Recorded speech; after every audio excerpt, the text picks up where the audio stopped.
సప్తమాతృకలు పూజించిన కుమారస్వామి ఆలయం గురించి తెలుసుకుందాం.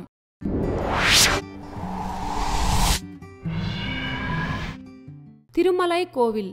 ఈ ఆలయం తమిళనాడులోని తెన్కాసి జిల్లాలో పన్పోలి అనే గ్రామంలో ఉన్న మురుగన్ ఆలయం. ఇది తిరువనంతపురం నుంచి దాదాపు 100 కిలోమీటర్ల దూరంలో కేరళ సరిహద్దుకు సమీపంలో పశ్చిమ కనుమల చుట్టూ ఉన్న చిన్న కొండపై ఉంది. ఈ ఆలయంలోని మురుగన్ను తిరుమలై కుమారస్వామి లేదా తిరుమలై మురుగన్ అని పిలుస్తారు.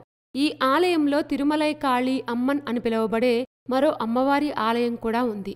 ఈ ఆలయం చుట్టూ అనేక కొబ్బరి తోటలు మరియు చిన్న గ్రామాలు ఉన్నాయి. ఇక్కడ కుమారస్వామి అగస్త్య మహర్షికి దర్శనం ఇచ్చిన ప్రదేశంగా కూడా ప్రసిద్ధిగాంచింది. కొండపై ఉన్న ఈ ఆలయాన్ని చేరుకోవడానికి 625 మెట్లు ఉన్నాయి. కొండ ప్రవేశద్వారం వద్ద వల్లభ వినాయకుని ఆలయం ఉంది. అలాగే 2 పాదుకలు కూడా ఉన్నాయి. కొండ మార్గం మధ్యలో మరొక వినాయక మందిరం ఉంది. దాని తరువాత ఇడుంబన్ వరకు మీనాక్షి సుందరేశ్వరుని ఆలయం కూడా ఉంది. ఈ ఆలయానికి 2 ఆవరణలు మరియు 2 ప్రవేశాలున్నాయి. గర్భాలయం తూర్పుముఖంగా ఉంటుంది. ఈ ఆలయం గర్భగుడి ముందు ముఖమంటపం, మహామంటపాలను కలిగి ఉంది. ప్రధాన గర్భగుడి యొక్క ప్రవేశద్వారం వద్ద వినాయకుని యొక్క ఒక చిన్న విగ్రహం కూడా ఉంది.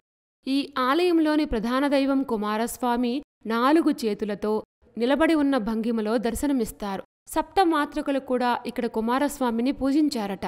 ఇక్కడ కువలై అనే పుష్పం వికసించింది. సప్తమాతృకలు ఈ పుష్పాన్ని సమర్పించి కుమారస్వామిని పూజించారని కూడా చెప్తారు. సప్తమాతృకల యొక్క విగ్రహాలు ఇక్కడ ఉన్న నది ఒడ్డున ప్రతిష్ఠించబడ్డాయి. పార్వతీమాత యొక్క 7 శక్తుల్నే సప్తమాతృకలు అంటారు. కొండ పైభాగంలో స్వచ్ఛమైన నీటి సరస్సు ఉంది. ఇది అగస్త్య మహర్షి యొక్క దైవిక శక్తితో ఏర్పడిందని చెప్తారు. ఈ కొలంలో ప్రతిరోజూ ఒక తామర పువ్వు వికసిస్తుందని, ఈ నీరు చాలా పవిత్రమైందిగా భావిస్తారు. అగస్త్య మహర్షి ప్రతిరోజు స్వామిని దర్శించుకునేవారట. ఇప్పటికీ కూడా ఆ మహర్షి ఇక్కడ ఉన్న మురుగన్ను పూజిస్తారని నమ్ముతారు. ప్రస్తుతం ఉన్న ఆలయం యొక్క నిర్మాణం సుమారుగా 400 సంవత్సరాల నాటిదిగా కనిపిస్తుంది. ఈ అద్భుతమైన ఆలయం తిరువనంతపురం నుంచి 100 కిలోమీటర్ల దూరంలో, తెన్కాసి నుంచి 20 కిలోమీటర్ల దూరంలో ఉంటుంది.